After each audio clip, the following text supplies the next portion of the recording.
Getting injured and losing mates is a prospect all soldiers contemplate. In Iraq and Afghanistan, American forces have lost thousands of men. The US Marine Corps more than most.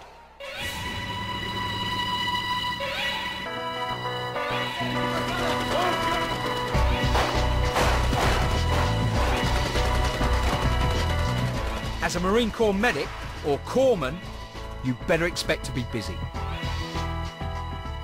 Whenever a Marine goes down in combat, the first thing that comes out of their mouth is either doc or corpsman up. And they scream. It's not something that you really like hearing. And you just take off to wherever they are. On the 26th of April, E Company were tasked with clearing out a building used by insurgent snipers.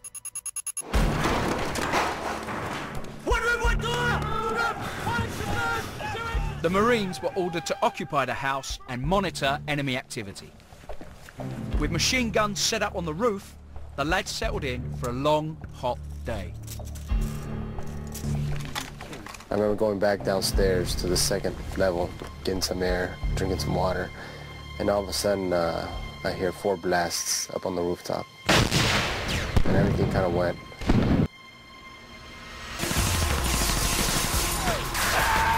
Bullets just started coming in through windows, doors. The buildings around them are full of insurgent fighters, pumping ammo into the house. Cruz, Gomez and Corporal Aaron Austin run to the roof to retrieve their heavy machine guns. As soon as we come outside of the second floor, there was gunfire that ricocheted off the wall as we stepped out. On 3, we would make a run for it. 1, 2, 3, go!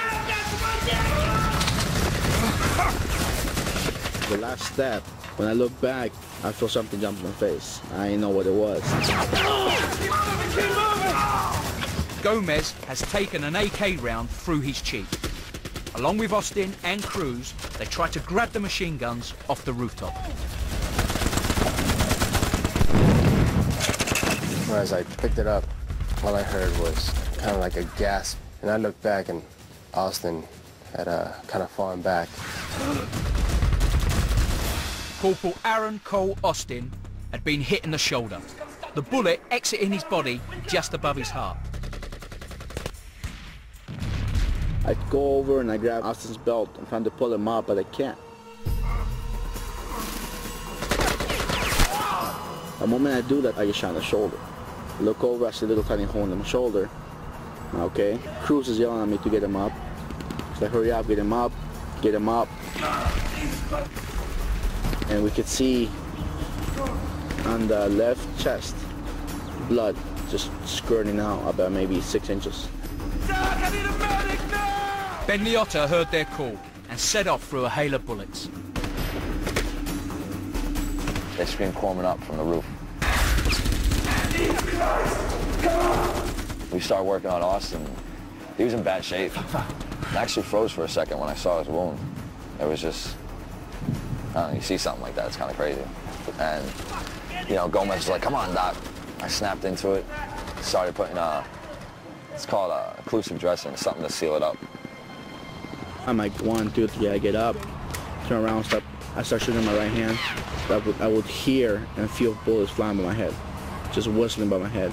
So I got down, I reloaded my 16, shot a couple more rounds. The Marines' position in the house was now untenable. Most of the lads had already bugged out to a nearby schoolhouse, leaving just Aaron Austin and his rescue party. And at that point, we were like one of the last ones in the house. Our CO came running, he was like, let's go, we're getting the hell out of here. The Marines just kept running. Going home, man, Captain, going home. We were just trucking it. We get into the schoolhouse, and man, at this point, I've been working on Austin for like 2 hours. And he's still with us. I remember dropping him off, and like 5 corpsmen ran up, and I just couldn't work on him anymore. Corporal Aaron Cole Austin died in the schoolhouse from the wounds he'd sustained. Carlos Gomez Perez finally had his own wounds treated. It actually nicked his artery. He almost bled out.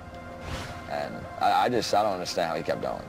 Anybody, truthfully, if he wasn't so big, any one of us would have lost our arms with the type of injury he had. I mean, you could fit a Pepsi can in it. That's how big the wound was.